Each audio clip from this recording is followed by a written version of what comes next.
अस्सलाम वालेकुम जी, मैं हूँ डॉक्टर साजिदा शाहनवाज और आज सेगमेंट हो रहा है आपके सवालों के जवाब देने का।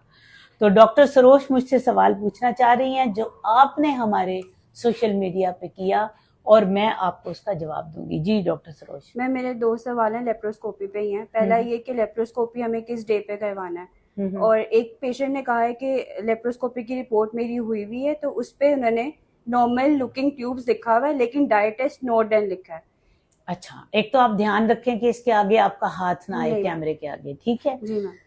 पहली तो बात ये है कि लेप्रोस्कोपी किस डे पे होनी चाहिए। लेप्रोस्कोपी आपके पीरियड्स के नहाने के फौरन बाद होनी चाहिए और आपके मिड साइकिल यानी जो प्रेगनेंसी के डेज हैं उनसे पहले होनी चाहिए, ठीक है। कंसेप्शन के डेज से पहले और पीरियड्स के बाद।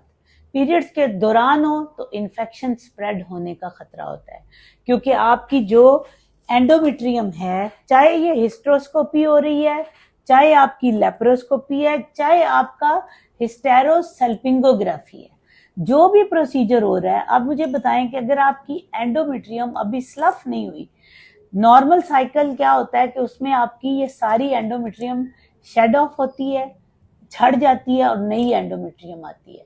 तो जब ये एंडोमेट्रियम शेड ऑफ हो चुकी हो और अभी नई एंडोमेट्रियम ना आई हो, उस वक्त के ऊपर आपका जो भी, चाहे लेप्रोस्कोपी है, चाहे हिस्टेरोस्कोपी है, चाहे आपका हिस्टेरोसल्पिंगोग्राफी है, उस वक्त होना चाहिए। उसकी क्या वजह है? एक तो उस वक्त इसके इंटरनल ऑस्टिया ओपन होते हैं, दूसरा रिस्क ऑफ इन्फेक्शन नहीं होता, तीसरा उस वक्त पेशेंट ने कंसीव नहीं किया होता क्योंकि कंसेप्शन विंडो जो है वो फोलिकुलर फेज के बाद आती है। और ल्यूटियल फेज में क्यों नहीं हम करते? क्योंकि जब पीरियड्स आने वाले हों तो इधर जो नई लेयर बनी होती है ये स्वोलन हो चुकी होती है। जब आप उन दिनों लेप्रोस्कोपी पे डाई डालेंगे तो क्या होगा कि आपकी ट्यूब, हो सकता है कि डॉक्टर लिख दे कि ट्यूब इज नॉट ओपन, ठीक है, लेकिन वो आपकी ट्यूब ओपन हो क्योंकि वो आपका डे ठीक ना हो, ठीक है। दैट इज द रीजन कि हम ये डे पीरियड्स के आम तौर पर 7वें दिन से लेकर 10वें दिन तक होता है। कुछ लोगों में जल्दी पीरियड्स खत्म हो जाते हैं तो वो डे 7th 8th पे भी करवा सकते हैं। जिनमें जरा लेट खत्म होते हैं वो डे 10th पे भी करवा सकते हैं। डे 11th तक भी विंडो है। अगर किसी का पीरियड थोड़ा सा लेट जाता है तो डे 12th पे भी कराया जा सकता है, लेकिन डिपेंड, डे 10th को आप 9th 10th को गोल्ड स्टैंडर्ड रख लें। दूसरा क्या सवाल था आपका? मैम दोनों में से कौन सा ऑथेंटिक ज्यादा सूटेबल है, यानी कि लेप्रोस्कोपी या HSG? HSG। एक आपने पूछा था कि पेशेंट ने कहा है कि मेरी लेप्रोस्कोपी के ऊपर उन्होंने लिखा है बोथ ट्यूब नॉर्मल लुकिंग। ये जब आपको, जिसने लेप्रोस्कोपी पे ये लिखा है ना, तो उसने आपके साथ ज्यादती की है, उसने डाई टेस्ट तो किया ही नहीं है। Dye test normal looking tube में भी बाज दफा डाई टेस्ट नेगेटिव हो सकता है। नॉर्मल लुकिंग ट्यूब का मतलब ये नहीं है कि वो ट्यूब बिल्कुल नॉर्मल है, ठीक है। तो डॉक्टर से आप पूछें कि हमारा डाई टेस्ट अगर किया है तो बताएं, अगर नहीं किया तो क्यों नहीं किया, उसकी एक्सप्लेनेशन दें। अगला आपने पूछा है कि हिस्टेरोसल्पिंगोग्राफी बेहतर है या लेप्रोस्कोपी बेहतर है।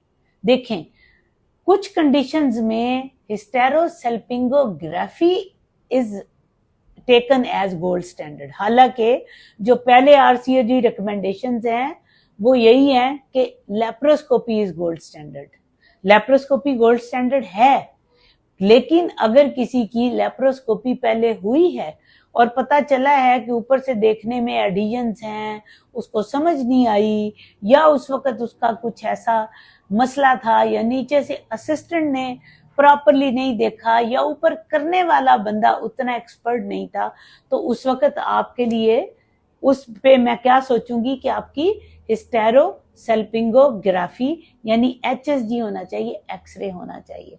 लेकिन अगर किसी पेशेंट की इनफर्टिलिटी डायग्नोज ही नहीं हुई तो फिर लेप्रोस्कोपी और hysteroscopy is taken as gold standard, کیونکہ اس میں آپ ٹیوبس کو بھی دیکھ لیتے ہیں, آپ اینڈومیٹریم کو بھی دیکھ لیتے ہیں, آپ اوپر سے بھی سارا ویو دیکھ لیتے ہیں کہ اس میں اووری کیسی تھی, ٹیوبس کیسی تھی, کوئی ایڈیشنس تو نہیں تھی, کوئی اینڈومیٹریوٹک اسپاٹس تو نہیں تھے, کوئی اور ایسا چھپا ہوا لین تو نہیں تھا. ٹھیک ہے, تو یہ میرا خیال ہے آج کے لیے کافی ہے. خوش رہیں, فی امان اللہ.